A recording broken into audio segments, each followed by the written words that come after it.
اس اعتبار سے میرے بھائی اور دوستو ہم اپنا جائزہ لیں کہ اول تو ہم اپنی لائن کے دین سے واقف کتنے ہیں، پھر واقفیت کے ساتھ عمل کتنا ہے۔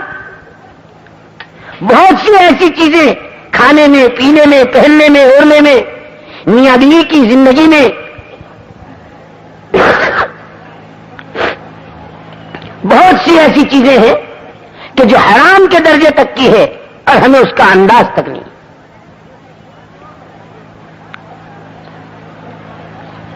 اور اس کے ساتھ ساتھ اتنا نہیں، امت کا ہر طبقہ، ہر طبقے کا ہر فرد اپنی لائن کے دین سے واقفیت کے ساتھ عمل پیرا اور اپنی عملی زندگی بناتے ہیں۔ اس ایمانی زندگی کی دعوت کو لے کر چلنے والا ہر صحابی تھا۔ اس وقت میں جتنے طبقات تھے امت کے، کسی ایک طبقے کے ایک فرد کے بارے میں کوئی یہ بات ثابت نہیں کر سکتا کہ انہوں نے دعوت کا کام نہ کیا۔ حالانکہ صحابہ میں تمام قسم کے صحابہ آپ کو ملیں گے، لیکن دعوت زندگی کا مقصد اس طرح بنا ہوا تھا کہ اپنی ذات سے اپنا ایمان بناتے ہوئے ایمان کی دعوت دینا، اپنی نماز پڑھتے ہوئے نماز کی دعوت دینا، ایمانی اعمال کو کرتے ہوئے ایمانی اعمال کی دعوت دینا اور اس دعوت پر اپنی جان و مال کو لگا دینا، یہ زندگی کا مقصد تھا۔ جیسے آج زمینوں کے ٹکڑے جوتنا اور آج جگہ جگہ اپنی برانچیں قائم کرنا اور جگہ جگہ اپنے کاروبار کے جال پھیلانا اور جگہ جگہ اپنی کمائی کی شکلیں بنانا، جس طرح آج زندگی کا مقصد بنا ہوا ہے، اس طرح ایمان کی محنت کو لے کر چلنا اور اس پر جان مال لگانا اور جتنی اس کے راستے کے جتنے تقاضے آئے اس کو پورا کرتے چلے جانا، یہ صحابہ کی زندگی کا مقصد بنا ہوا تھا۔ اور اصل میرے بھائی اور دوستو اس امت کی زندگی کا مقصد تھا ہی دعوت۔ قل هذه سبيلي ادعو الى الله على بصيرة انا ومن اتبعني۔ لیکن دعوت کو ہم زندگی کا مقصد کب بنائیں گے؟ جب دعوت کے منافع اور جب دعوت کے فائدے اور جب دعوت کے نتائج اور دعوت کی تاثیر اور دعوت سے کیا کیا ہوگا، یہ جتنا ہم پر کھلتا چلا جائے گا، ہم دعوت کو اس طرح زندگی کا مقصد بنائیں گے جس طرح آج کھانے کمانے کو زندگی کا مقصد بنائے ہوئے ہیں۔ اس لیے کہ ایک آدمی جب دیکھتا ہے کہ زمین جوتی تو یہ فائدہ ہوا، لیکن ایک آدمی 10 سال سے ایک زمین کا ٹکڑا جوت رہا تھا اور اس میں باجرہ یا چاول بوتا تھا، سال بھر میں 10,000 کی آمدنی ہوتی تھی۔ اب اسے کسی نے کہا میاں یہ باجرہ اور چاول کب تک جوتتے رہو گے؟ اگر اس میں باغ لگا دو انگور کا اور سیب و ناشپاتی کے درخت اگر اس میں لگا دو اور یہ باغ ہو جائے ایک اچھا پھلوں کا، تو پھر باغات کی آمدنی گیہوں اور چاول اور باجرے کے مقابلے میں سینکڑوں گنا ہے۔ ابھی اس آدمی کو لائن بدلنی ہے، منافع اس کے سامنے ہے کہ باغات کی زمین کے بھاؤ کیا ہے، عام زمینوں کے مقابلے میں باغات کی زمین بہت قیمتی، پھر عام زمینوں کی پیداوار کے مقابلے میں باغات کی پیداوار بہت زیادہ، پھر عام زمینوں کی جو پیداوار ہے اس کے جو بھاؤ ہیں اس کے مقابلے میں باغات کے جو پھل ہیں اس کے بھاؤ بہت زیادہ۔ یہ تمام فضائل سن کر اور دونوں میں توازن کر کر پھر یہ آدمی اپنی لائن بدلنے پر آتا ہے کہ ہاں صاحب میں بھی سوچ رہا ہوں کہ یہ چھوٹی دکان چھوڑ کر اب بڑی کوئی دکان لے لوں اور یہ گلی سے نکل کر کہیں مین روڈ پر لے لوں، اور صاحب یہ گیہوں کی کاشت چھوڑ کر میں بھی اب آم کا باغ لگا لوں۔ جب یہ سوچتا ہے تو اس کے سامنے کچھ گھاٹیاں آتی ہیں کہ بھائی گیہوں کی کاشت اور چاولوں کی کاشت چھوڑ کر باغات لگانے میں کچھ بیچ کا ایک عرصہ آئے گا جس کو مجاہدے کا زمانہ کہتے ہیں۔ صاحب وہ کیسا ہوگا؟ ان کے صاحب کاشتکار اپنے تجربوں سے یوں بتلاتے ہیں کہ زمین میں جب زیادہ زمین کو جوتا جاتا ہے تو وہ گرم ہو جاتی ہے، اس کو 1-8 سال یوں ہی بیکار چھوڑ دو، ذرا ٹھنڈی ہو جائے، کیونکہ تمہیں باغ لگانا ہے، 1-8 سال اس کو ٹھنڈا ہونے دو۔ ان کے ساتھ ٹھنڈا ہونے دیں گے تو اس سال کی آمدنی، ان کے ہاں صاحب اسی کا نام تو قربانی اور مجاہدہ ہے، اچھا سال پھر کیونکہ اس کے بعد جو پودے آپ لائیں گے، وہ جو گیہوں کا بیج آپ لاتے تھے اس سے بہت زیادہ مہنگے آئیں گے، صاحب یہ تو ڈبل خرچہ ہو جائے گا. کہ ہاں صاحب 4 گنا بھی ہو جائے تو برداشت کیجیے. 1 سال بیکار چھوڑی, اس کی آمدنی گئی, اناج کے مقابلے میں پودے آئے, 4 گنا بھاؤ لگے. یہ ایک مجاہدہ. پھر جو پودے لگائے, ان کے صاحب گیہوں تو 4 مہینے میں کاٹ لیتے تھے, یہ کتنے دنوں میں پھل دیں گے. ان کے بعض درخت 5 سال میں, بعض درخت 2 سال میں, بعض درخت 1 سال میں, بعض 6 مہینے میں. صاحب یہ تو مدت بھی بڑھ گئی. اور 4 سال تک اگر وہ پھل نہ دے تو 4 سال کی آمدنی کا کیا؟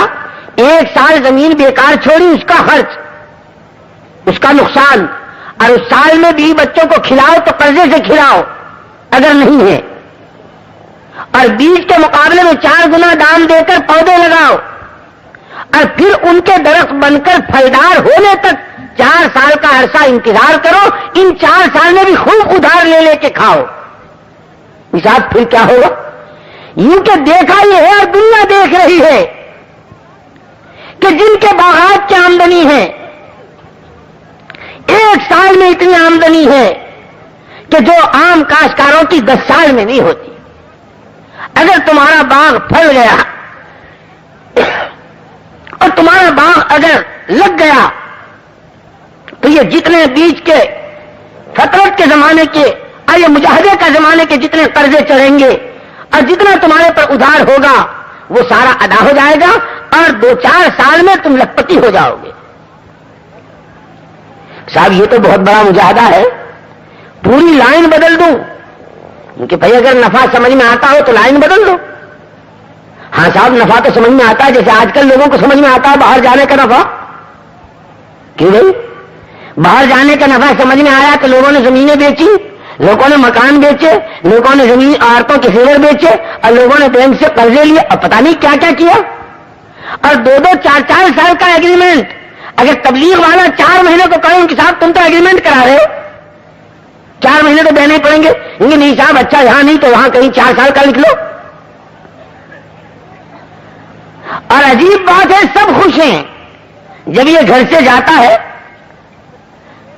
تو سب خوش ہیں. اگر کوئی روتا بھی ہے گھر والا تو دوسرے اس کو کیا تسلی دیتے؟ گھبرانے کی کیا بات ہے, تمہارے راستے پہ جا رہے ہیں, کل کو آ جائیں گے, 2 سال کی تو بات ہے. کیا کہہ رہے؟ 2 سال کی تو بات ہے. اور یہاں کیا کہیں مولوی صاحب 4 مہینے, اور کیا کریں 2 سال کی تو بات. جب کسی چیز کا نفع سامنے ہوتا ہے تو اس کی ہر لائن کی قربانی آسان ہو جاتی ہے. میرے بھائیوں, دوستوں, عزیزوں, بزرگوں, جب صحابہ کرام رضوان اللہ تجمعین پر اللہ نے دعوت کے منافع کھولے تھے کہ دعوت سے انسانوں کی زندگی میں کس طرح تبدیلی آتی ہے, ایمان کی جڑیں کتنی مضبوط ہوتی ہے, اور دعوت کے ذریعے انسانوں کو اخلاق کیسے ملتے ہیں, اور دعوت کے ذریعے انسانوں کا تعلق مع اللہ کیسے بڑھتا ہے, اور دعوت کے ذریعے خدا کے احکامات کس طرح زندہ ہوتے ہیں, اور دعوت کے ذریعے تمام باطل نظام اور تمام باطل اور تمام منکرات کس طرح جڑ سمیت اکھڑ جاتے ہیں. جب یہ منافع صحابہ کے کھلے تھے تو صحابہ کے اندر کی پکار یہ تھی کہ ہم ہر چیز کے بغیر جی سکتے ہیں لیکن ایمان کی دعوت کے بغیر نہیں جی سکتے. ہم کپڑے اور مکان کے بغیر جی سکتے ہیں, ہم مکے جیسی سرزمین کو چھوڑ سکتے ہیں, ہم اپنے چھوٹے اور معصوم بچوں کے گلوں پر چھرا چلایا جانا دیکھ سکتے ہیں, اپنے ماں باپ کی جدائی کو برداشت کر سکتے ہیں, لیکن ایمان کی دعوت کے بغیر ہم نہیں جی سکتے. جس ایمان سے دنیا میں لہر آتی ہو اور دنیا میں لہر چلتی ہو ایمان کی. اللہ ہمیں آپ کو دعوت کا کام سمجھا دے, ہم سمجھے نہیں ہیں.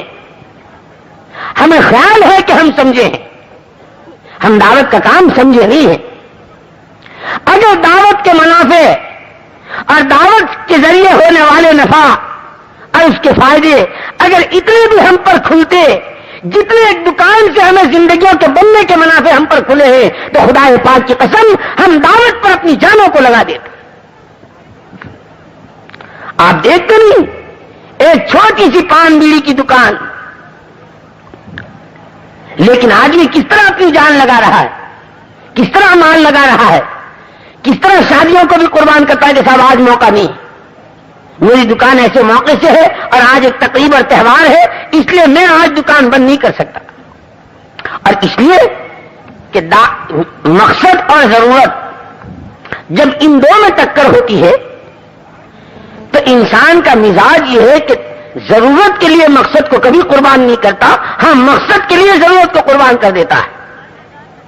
ایک موٹی سی مثال عرض کروں، جیسے ایک آدمی دفتر میں ہے، کسی دفتر کا ملازم ہے، اور گویا ملازمت اسے زندگی بھر کرنی ہے، یہ اس نے اپنی زندگی کا مقصد بنایا ہے۔ اب اس ملازم کے یہاں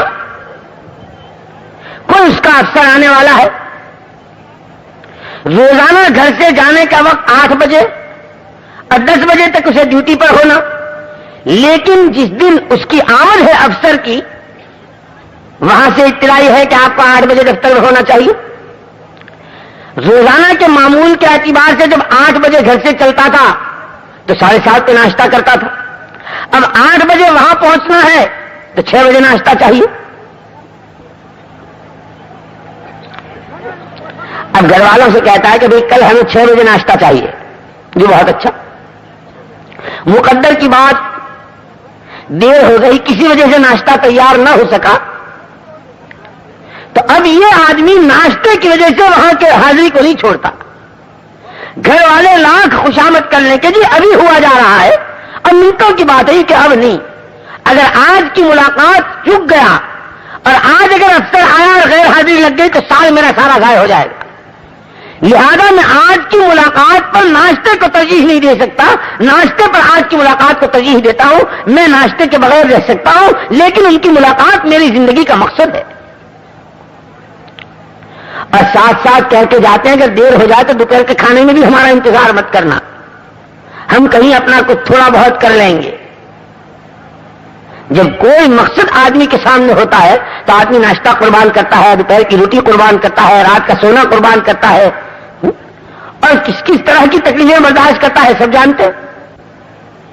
جب دعوت زندگی کا مقصد بن جاتا ہے تو پھر دعوت کی راہ میں آنے والی تکلیف، جیسے احکامات کی لائن میں تکلیف، لوگ سمجھتے ہیں اس کو تکلیف ہے، لیکن اس کو پھر اللہ پاک اتنا مزہ دیتے ہیں، اللہ اکبر، جیسے سفیان ثوری رحمۃ اللہ علیہ فرماتے ہیں کہ اگر ان حکومت والوں کو اور ان پادشاہ سلاطین کو پتہ چل جائے کہ اہل اللہ کے دلوں پر اللہ نے کیا سکینہ اتارا ہے، تو یہ بجائے حکومتوں اور ملکوں پر حملہ کرنے کے اہل اللہ کے دلوں پر حملہ کرنے لگے۔ جو دولت ان کے دلوں میں ہوتی ہے وہ ملکوں اور قوموں میں نہیں ہوتی۔ ایسے ہی جب کسی کو ایمان کا چسکا لگ جاتا ہے، اور جب کسی کو ایمانی زندگی کا مزہ مل جاتا ہے، اور جب کوئی ایمانی زندگی کی حلاوت اور بشاشت اور اس کی شیرینی اور چاشنی چکھ لیتا ہے، تو پھر اسے ایمان کی راہ کی خاک چھاننے میں، ایسے ایمان کے لیے بھوکا رہنے میں، اور اس کو ایمان کی راہ میں پیاس جھیلنے میں، ایسے ایمان کی راہ میں گھر سے بے گھر ہونے میں جو مزہ آتا ہے، وہ لوگوں کو چرب و شیریں لقموں میں اور نرم بستروں میں عالیشان کوٹھیوں میں مزے نہیں آتے۔ پھر یہ گھر سے بے گھر ہونے پر، ہجرت کی نقل اتارنے پر، حضور پاک صلی اللہ علیہ وسلم کے غلاموں کی نقل اتارنے پر اسے وجد آتا ہے